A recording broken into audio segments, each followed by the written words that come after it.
I've always hated the space under our bed. Even when I was a kid, that dark, musty gap between the mattress and the cold hardwood floor felt like a mouth, a place that could swallow me whole if I got too close. My wife, Erin, laughs about it sometimes. She says it's childish, that grown men shouldn't be afraid of the shadows beneath their own furniture.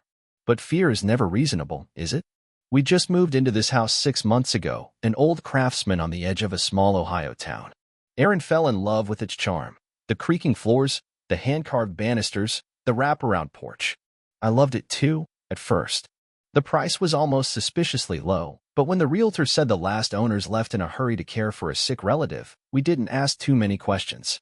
It was only after we settled in that I noticed the smell. It's faint, like damp earth or an old basement, but it clings to the bedroom at night. No matter how many times we air the place out, it creeps back, stronger right before dawn. Erin doesn't notice, or she pretends not to, but it makes my skin itch. I started setting up traps, thinking we had mice. Nothing. Not a single sign. Then came the voice. It started last week. I'd just gotten into bed. Erin was already asleep beside me, curled up and breathing softly. I was drifting off when I heard her. "Babe." I opened my eyes. She hadn't moved. Her breathing hadn't changed. "Erin," I whispered. Nothing. Silence, except for the faint creak of the house settling. Then, clear as day, I heard my own voice, my exact tone, my inflection, drifting up from the darkness below the bed frame. "Can you hear me?" My heart slammed against my ribs. I sat bolt upright, pulling my feet up so they didn't dangle over the side. I didn't answer. I couldn't. I just waited, every muscle tight as piano wire. Erin mumbled something and rolled over, burying her face in the pillow. I didn't sleep that night. I kept the lamp on until dawn, staring at that thin strip of darkness between the mattress and the floor. Eventually, I convinced myself I'd dreamed it. Stress, maybe. The new job. The mortgage. All of it piling up in my head. But the next night, it spoke again. "Can you hear me?" The same words, the same voice. Mine. I squeezed my eyes shut, pressing my hands to my ears. But it didn't stop. The voice grew clearer, sharper, like someone lying flat on the floorboards, lips brushing the dusty underside of the bed. "Please. Listen. I'm trapped." I shook Erin awake. She grumbled. "What's wrong?" "Did you hear that?" "It's under the bed." She blinked at me, hair a mess, mascara smudged from sleep. "It's probably the pipes, babe. Go back to sleep." I wanted to drag her out of the room. I wanted to flip the bed over and shine a flashlight into every corner. But I didn't.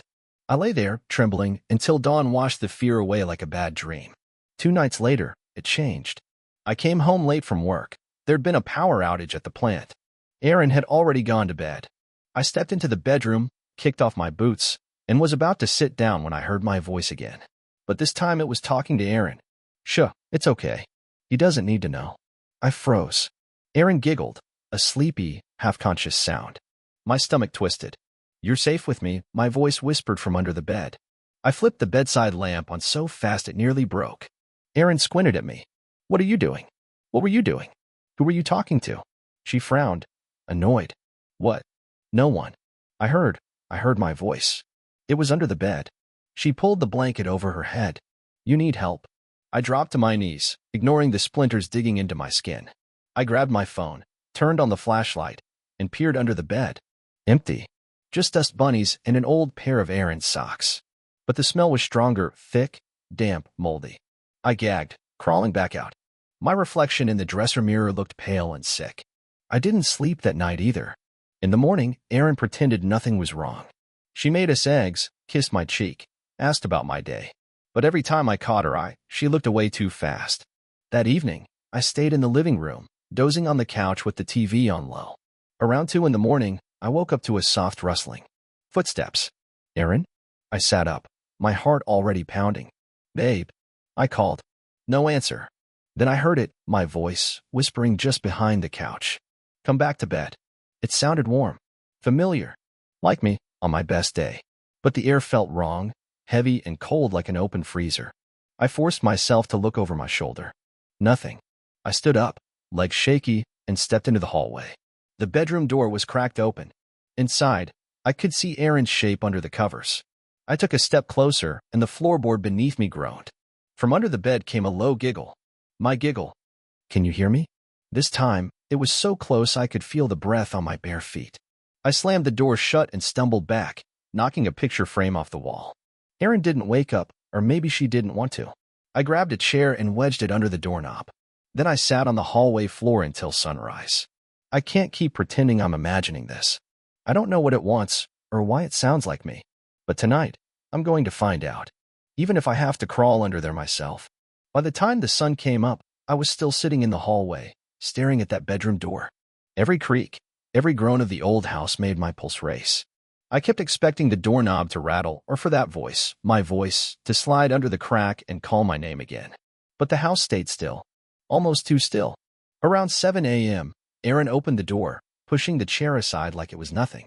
She stepped over me, bleary-eyed, as if it was perfectly normal to find her husband barricading himself in the hallway all night. "Coffee?" she asked, her voice flat. No questions. No concern. Just that same hollow calm that was starting to scare me more than the thing under our bed. I watched her make breakfast in the kitchen, humming to herself. Her hair was messy, her robe hanging loose around her shoulders. For a second, I wondered if maybe I was losing my mind. Maybe she was right. Maybe the stress had finally cracked something in my head. But then she spoke. "Did you sleep well?" she asked, her back turned. "Yes," I lied. She kept humming. I poured myself a cup of coffee and leaned against the counter, trying to figure out how to say what I needed to say without sounding insane. "Erin," I said, "do you ever hear things? In the house?" She stiffened, just for a heartbeat, then shrugged. "Old houses make noise, babe. That's not what I mean." I stepped closer, lowering my voice. "What about under the bed? Do you ever hear me when I'm not there?" She turned then, smiling, but her eyes were flat and cold. "You worry too much."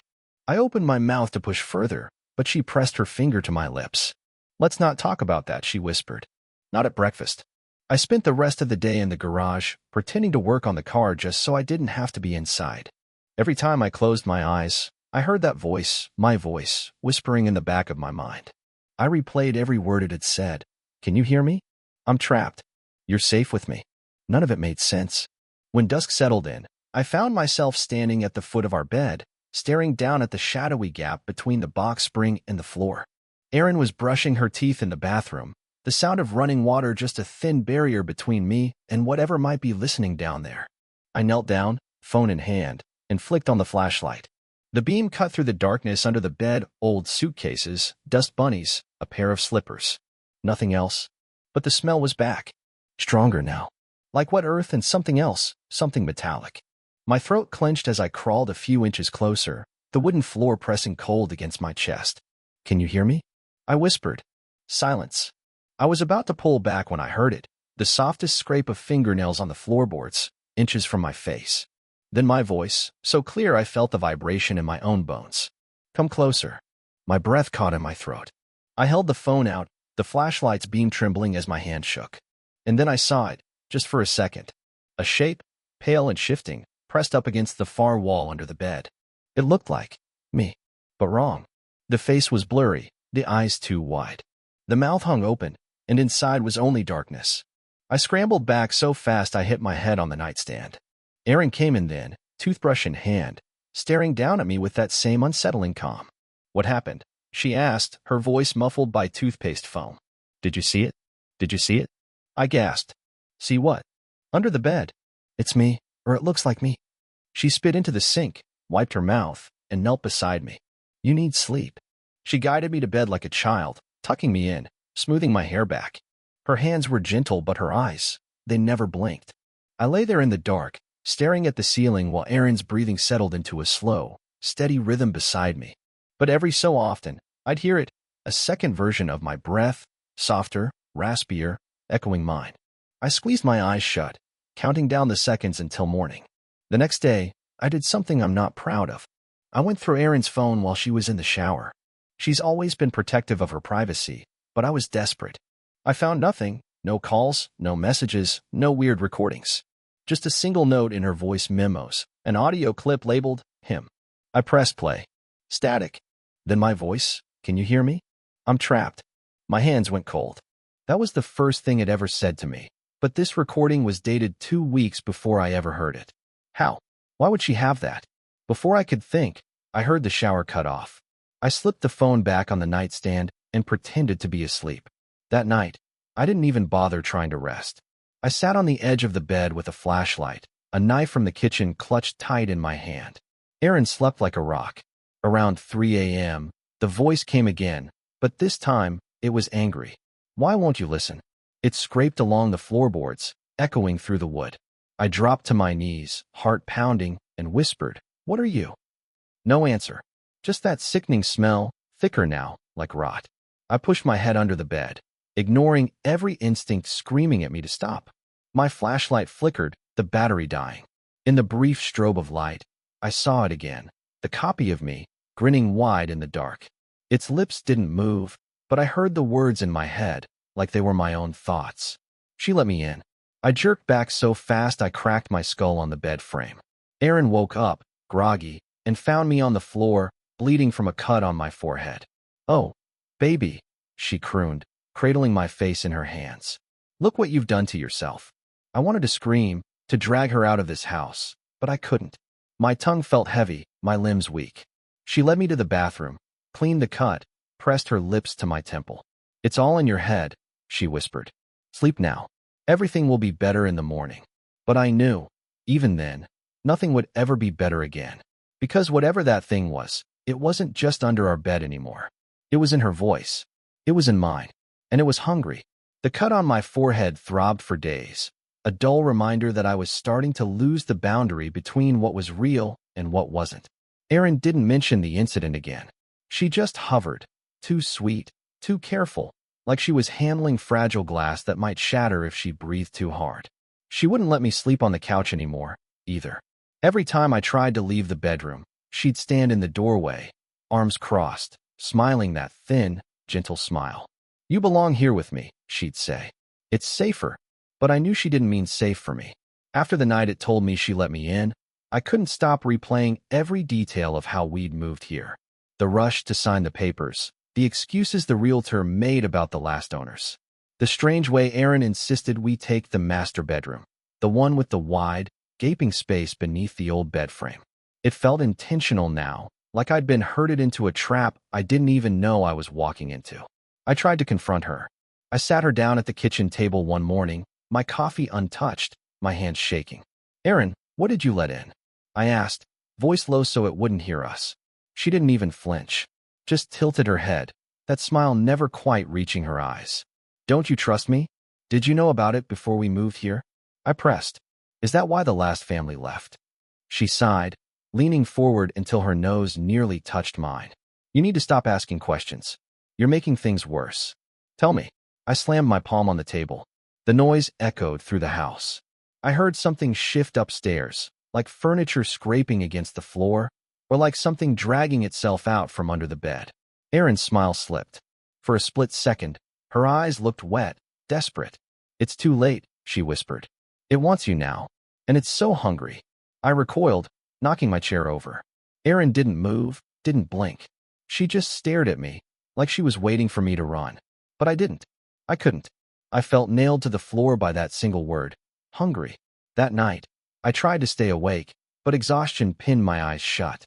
I drifted in and out of nightmares, shadows slithering under the sheets, the echo of my own voice begging me to come closer. At one point, I jolted awake to find Erin gone. The clock on the nightstand read 3:14 a.m. The house was too quiet. I forced myself out of bed, my bare feet cold on the old floorboards.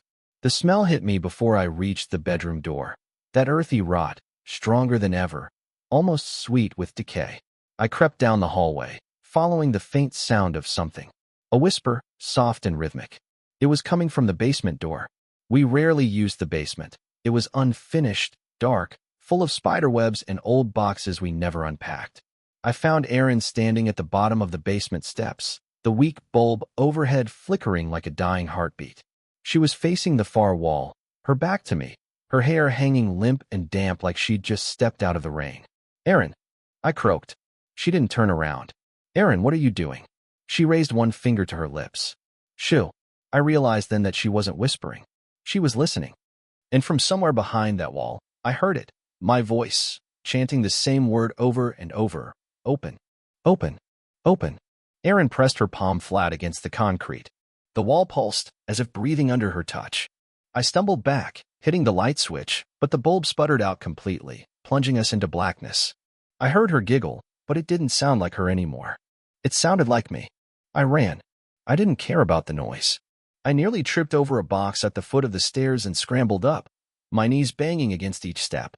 I slammed the basement door shut, locking it. I pressed my ear to the wood, listening. Silence. And then, softly, from the other side, "Why did you lock me down here?" My own voice. Mocking, playful. I staggered away, wiping cold sweat from my forehead. I didn't sleep. Instead, I barricaded myself in the guest room, door wedged shut with a dresser. But sleep came anyway, thick and heavy like poison. I woke up to Erin standing over me, the morning sun haloing her like a false angel. She reached down, brushing hair from my forehead. "Bad dreams?" she asked. I shoved her hand away, but she just laughed, my laugh, echoing through the small room. I swear for a heartbeat her face flickered, like I was seeing two images at once. Erin's soft, familiar features and something underneath, grinning, teeth too long and too many. That day, I packed a bag. I didn't tell her. I waited until she was outside watering the dying garden. She'd planted all these white lilies that seemed to wilt the second they bloomed. I shoved clothes, my laptop, my wallet into my duffel and crept out the side door, keys clutched so tight they cut into my palm. I made it halfway down the driveway before I heard it. My own voice, calling from the front porch. "Leaving so soon?" I froze. Erin stood there, still holding the garden hose, but her lips weren't moving. The voice came from under the porch steps, low, muffled, like someone was buried just beneath my feet. "Where will you go?" the voice asked. "You can't outrun yourself." I dropped the bag and ran for the car. I fumbled the keys, cursing, heart hammering so loud I couldn't hear my own thoughts. When the engine finally roared to life, I looked up and saw Erin watching me, her head tilted, eyes wide and unblinking. I backed out so fast I nearly clipped the mailbox. Gravel crunched under the tires as I sped down the street, not daring to look in the rearview mirror. I didn't want to see if I was still standing there on the porch, waving goodbye to myself. I drove until my hands cramped around the wheel, until the sun dipped below the trees and the world turned black. I found a cheap motel off the highway, the kind where the neon sign only half works and the sheets smell like stale smoke. It felt safe, or at least safer than the house.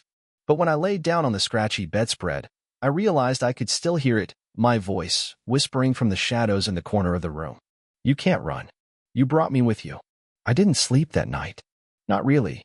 I drift off for a minute, only to jerk awake at the soft rasp of my own voice echoing from the shadows near the peeling motel curtains. Every time I turned on the light, it would stop, like it was shy, biding its time. I left the lamp on for hours, but eventually my eyes burned and my lids grew heavy. When I finally dozed off, I dreamed I was crawling under our bed again, except this time, it went on forever, a tunnel of splintered floorboards and rotting beams that stretched into the earth. Somewhere in that dream, I heard Erin's voice. Or maybe it was mine. It's getting harder to tell the difference. I left the motel at dawn. The clerk didn't look up when I dropped the key on the counter. Maybe he didn't notice how pale I was, or how my eyes kept darting to the corners of the lobby, expecting to see myself reflected in the glass doors. I drove for hours, window down, trying to drown out the faint hum of my voice whispering from the back seat. I must have looked like hell when I stopped at a diner outside town. The waitress kept glancing at me while she poured my coffee, like she wanted to ask if I was okay but didn't know how. I tried to focus on the hum of the overhead lights, the smell of burnt toast, anything to ground me. But every time I glanced at my reflection in the window, I saw my lips moving. They were whispering words I couldn't hear. I pulled out my phone and scrolled through my call history, hoping for something proof that I hadn't called myself, or that Erin hadn't left a message that could explain this. But there was nothing. No missed calls. Just that one recording in Erin's phone, stuck in my mind like a splinter. "Can you hear me? I'm trapped." When the waitress brought the check, I realized my coffee had gone cold. She smiled, but it didn't reach her eyes. I swear her mouth twitched, as if she was holding back a giggle, my giggle. I left cash on the table and bolted before I could see if she'd say anything in my voice. I drove aimlessly for the rest of the day. The sun sank behind the trees, painting the highway in bruised purples and reds. My phone buzzed in the passenger seat, vibrating itself closer and closer to the edge of the dashboard. I didn't want to look, but I did. Incoming call. Me. I almost threw the phone out the window. My thumb hovered over the screen. Decline? Answer: I needed to know. My curiosity always did get me killed, or maybe it will this time. I answered. At first, there was just static. Then, faintly, my own breathing. I could hear my heartbeat echoing in my ears, the sweat slick on the steering wheel. Then the voice came, my voice, but thinner, more ragged, like it was squeezing through a crack in the world. You can't hide, it rasped. You can't run. You're mine. I slammed my thumb on END and swerved onto the shoulder, tires skidding in the gravel. My chest hurt from how hard I was breathing. The woods on either side of the road loomed close and dark.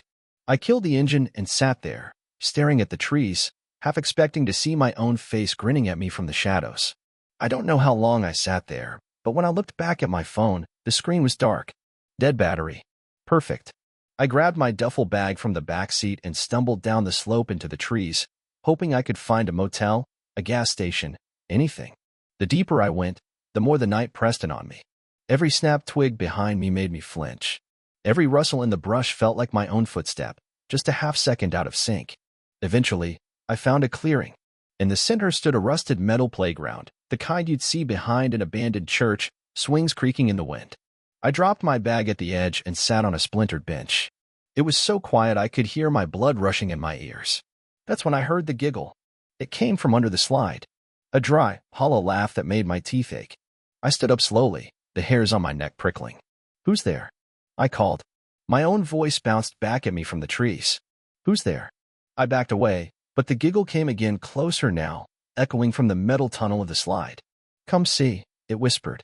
I don't know why I listened. Maybe I wanted proof that it wasn't just in my head, that this thing was real, that Aaron hadn't gaslit me into madness. I crawled to the slide's entrance, the rust flaking under my palms. It smelled like old pennies and wet leaves. I shone my phone's flashlight inside, the last bit of battery flickering weakly. At first, I saw nothing. Then, two wide eyes opened in the dark. My eyes. My face, grinning back at me, but wrong, the skin too loose, the mouth too wide, the voice hissing through yellowed teeth. Don't you remember? It rasped. You were always here. I scrambled back, falling on my hands, dirt in my mouth. I wanted to scream, but no sound came out. The thing crawled forward, pulling itself inch by inch through the slide. Its fingers were mine, but longer, thin, gray, like they'd been buried underground for years. I ran. I don't know how I found the road again, but somehow I did. My bag was gone. My phone was dead. I stood under the flickering glow of a lone street lamp, chest heaving, the wind carrying that faint, mocking giggle down the road behind me. When I finally made it to another motel, a different one, 2 towns over, I barricaded the door with a chair and sat in the corner, knees pulled to my chest. I tried to stay awake, but exhaustion pulled me under. In my dream, I was back in our bedroom. The bed was gone. The floorboards were split open like a mouth. Erin stood at the edge, her eyes wide, her smile carved too deep into her cheeks. Come back, she said. It's hungry, and it misses you. Behind her, something crawled out of the dark. It wore my face, my voice spilling out in broken whispers. Can you hear me? Can you hear me? Can you? I woke up screaming, fist clenched, nails digging half-moons into my palms. For a moment, I almost called Erin. I wanted her to tell me it was all a nightmare, that she still loved me, that we could fix this. But then I remembered, she let it in. And I brought it with me. And now, it doesn't just live under our bed. It lives under my skin. I didn't bother to check out when I left that last motel. I just grabbed my keys, stumbled to the car like a drunk, and drove into the dawn, as gritty from tears I couldn't remember shedding. My reflection in the rearview mirror looked like a stranger, pale, twitchy, lips cracked from whispering to myself. I drove aimlessly, one highway feeding into the next, crossing county lines I didn't care to name. Sometimes I'd hear it, my own voice humming along with the wind through the cracked window, or whispering from the vents, telling me to pull over, to come home, to let it in. I tried to drown it out with the radio, but every song warped into a mocking chorus of "Can you hear me?" Eventually, I ran out of gas somewhere along an empty stretch of road flanked by cornfields and half-dead trees. No towns, no lights, no hope. I sat behind the wheel as the sun dipped low, painting the sky the color of old bruises. Please, I muttered, pressing my forehead to the steering wheel. Please, just tell me what you want. The voice drifted up from the footwell, curling around my ankles like cold smoke. You know. I forced myself to look down. Nothing there, just the gas pedals and crumpled fast food wrappers. But the air smelled like wet soil and old iron, and the floor seemed deeper, like the darkness between my shoes might go on forever if I fell in. I slammed the door open and stumbled into the field, weeds tearing at my jeans. I ran until my lungs burned, until I collapsed in the dirt under a sickle moon. The world buzzed around me, insects, wind, the low hum of something moving beneath the soil. That's when I saw the house. It shouldn't have been there. A two-story farmhouse in the middle of nowhere, windows dark, door hanging open just enough to reveal the hollow blackness inside. My feet carried me forward before my brain could stop them. The porch steps groaned under my weight, the boards soft with rot. Inside, it smelled like our bedroom, that damp, earthy rot that clung to the underside of the bed. Familiar, awful. I passed through empty rooms, my footsteps echoing back at me a half-second late, like they were being mimicked by someone walking just behind me. Upstairs, I found it. A bedroom, our bedroom. Down to the last detail. The same wallpaper, the same bedspread Aaron picked out on our honeymoon. The same old bed frame, low to the ground, the shadows beneath it yawning wide like a throat waiting to swallow me whole. And there she was. Erin sat on the edge of the bed, her back to me, hair draped over her shoulders like a curtain. I wanted to run, but my legs wouldn't move. Erin, I croaked. She turned slowly, and for a moment, hope fluttered in my chest, but it died the second I saw her eyes. They were empty, black as the gap under the bed. Her smile was too wide, skin stretched too thin over something that wasn't quite bone. You came home, she rasped, my voice spilling from her mouth. I knew you would. I stumbled back, but she stood, gliding toward me. Her feet didn't touch the floor. Shadows curled around her ankles like living things. Why? I whispered. She tilted her head, and for a heartbeat, her face flickered, my face staring back at me, grinning. It's so lonely under there, she had said. So hungry. You fed it. You made it strong. Something shifted behind her, the bed frame creaked, the mattress bulged as if something massive was crawling beneath it. The voice came again, this time layered, mine, Erin's, others I didn't recognize, all hissing in unison. Come closer. I felt it then, that pull. The part of me that had been rotting since the first whisper, the part that wanted to stop running. I took a step forward. My feet sank into the floorboards like wet mud. I could feel it, the thing under the bed, dragging me down through the cracks, wrapping around my ribs like roots. Erin's, my mouth split open wider than humanly possible, a ragged hole lined with too many teeth. The voices poured out. You belong here. My knees buckled. I reached for the wall, nails scraping old plaster. The world tilted. I saw flashes, our first night in the house, Erin humming while she unpacked, the whisper that woke me, the nights I lay frozen while it learned to copy my voice, perfecting every note. I realized too late, it was never under the bed. Not really. The bed was just the mouth, the entryway. It needed me to listen, to believe, to open the door in my head. As the shadows coiled around my throat, I heard the echo of my own voice, soft, satisfied. Sleep now. Sleep forever. I don't know how long I've been here.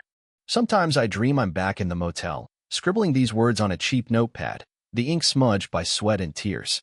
Sometimes I see Erin sitting by the bed, brushing my hair back, whispering SHHH, it's okay in a voice that's almost mine. But mostly, I'm in the dark. I feel the bed above me, the weight of the mattress pressing down, the creak of the floorboards as Erin moves around at night. Sometimes, she leans over the side and asks me if I can hear her. And I do. Because now, I'm the thing that lives under our bed. And if you listen carefully tonight, really listen, you might hear me too.